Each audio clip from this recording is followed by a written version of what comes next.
चलिए दोस्तों बात करते हैं इसी को नए क्वेश्चन के बारे में। इस क्वेश्चन में एग्जामिनर ने कहा इफ 2 ब्रैकेट के अंदर एक्स स्क्वायर प्लस में 1 अपॉन में एक्स स्क्वायर माइनस का x माइनस का 1 अपॉन में x minus 7 equal to 0 then the value of x, यानी x की वैल्यू फाइंड करनी है।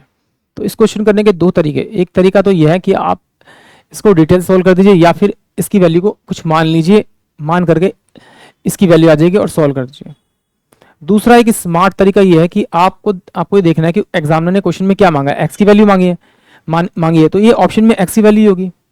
तो अगर मैं जैसे x की वैल्यू 1 उठा लूं और मैंने यहाँ पे 1 1 रखा तो ये 1 और 1 की 1 का स्क्वायर 1 होगा, 1 1 2 और 2 2 जा 4 हो जाएगा। यहाँ 1 रखूंगा तो ये 1 यानी 0 हो जाएगा और ये माइनस का 7 सॉल्व करूंगा तो ये माइनस का 3 आ रहा है जो कि 0 के बराबर नहीं है। इसका मतलब कि 1 तो मेरा इस क्वेश्चन का करेक्ट आंसर हो ही नहीं सकता। तो अब मैं देखूंगा कि किस किस ऑप्शन में 1 है, सी में भी है और डी में भी है। बिल्कुल बात बन गई, यानी सोल्व नहीं करना पड़ा। ऑप्शन बी जो है वो इस क्वेश्चन के लिए करेक्ट आंसर मुझे मिल गया। फिर भी डिटेल सॉल्व कर लेते हैं, चेक कर लेते हैं।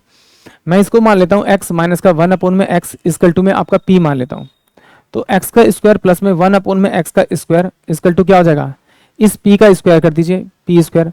यहाँ माइनस है तो यहाँ पे प्लस का आप 2 कर दीजिए, यानी ये इसकी वैल्यू आ जाएगी। जिसको नहीं पता कि ये क्या किया है तो एक बार देख समझ लीजिए। दोनों का मैंने क्या किया, स्क्वायरिंग बोथ साइड किया। तो ये मेरे पास में x का स्क्वायर हो जाएगा प्लस में आपका 1 अपॉन में x का स्क्वायर हो जाएगा माइनस का 2 इंटू में x इंटू में 1 अपॉन में x हो जाएगा और इक्वल टू में p का स्क्वायर। मैंने a माइनस बी के होल स्क्वायर का फॉर्मूला खोल दिया तो ये इससे कट जाएगा। तो x का स्क्वायर प्लस का 1 अपॉन में x का स्क्वायर इक्वल टू में p स्क्वायर माइनस का आपका प्लस का आपका 2 हो जाएगा। इधर से जाएगा तो प्लस का 2 हो जाएगा, बट एग्जाम में तो आपको इसी तरह डायरेक्ट ही करना पड़ेगा क्योंकि टाइम बचाना है। अब इस वैल्यू को मैं यहाँ रखूंगा तो 2 p का स्क्वायर प्लस का 2 माइनस का p और माइनस का 7 इक्वल टू में 0। तो 2p का स्क्वायर प्लस में 4 माइनस का p माइनस का 7 इक्वल टू में 0।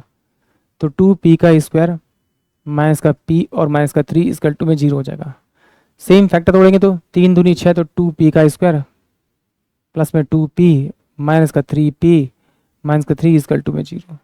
तो यहाँ से निकालेंगे आपका 2p तो ये बचेगा आपका p प्लस का आपका 1। यहाँ से निकालेंगे -3 तो ये p प्लस का आपका 1 हो जाएगा इक्वल टू में आपका 0। तो 2p माइनस का 3 और ये जगह p प्लस का आपका 1 इक्वल टू में 0। तो p की जो वैल्यू आएगी वो 3 बाय में आपका 2 आ जाएगी और ये p इक्वल टू में क्या आ जाएगा 1, क्योंकि मैंने इसको 0 के बराबर कंपेयर किया, इसको भी 0 के बराबर कंपेयर। ये मेरे पास में 2 वैल्यू आ गई। अब इन वैल्यू को उठा के एक एक करके यहाँ पे रख के और चेक कर लीजिए।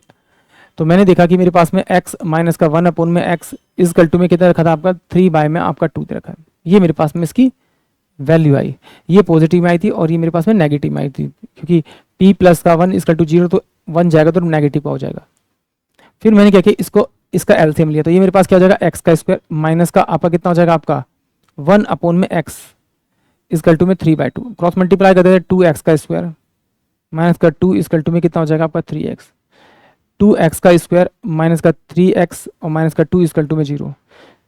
फैक्टर तोड़ेंगे, फैक्टर तोड़ें तो 2 दूनी 4 4 आ रहा है, 4 आ रहा है तो मैं से लिखता हूँ आपका 2x का स्क्वायर और ये जाएगा माइनस का 4x और ये हो जाएगा आपका प्लस का आपका x और माइनस का 2 इक्वल टू में आपका 0 हो जाएगा। यहाँ से 2x में अगर बाहर निकालूंगा तो ये मेरे पास x माइनस का आपका 2 बचेगा।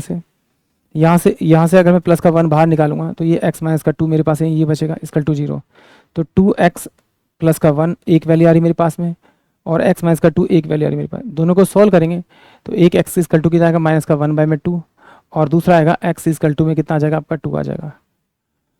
यानी कि ऑप्शन जो बी है वो इस क्वेश्चन के लिए करेक्ट होगा। इसको सॉल्व करने की जरूरत नहीं है, सॉल्व करेंगे तो या तो वो वैल्यू सेम आएगी या फिर उसके फैक्टर ही टूटेंगे। आई होप आप सभी को क्वेश्चन समझ में आया होगा।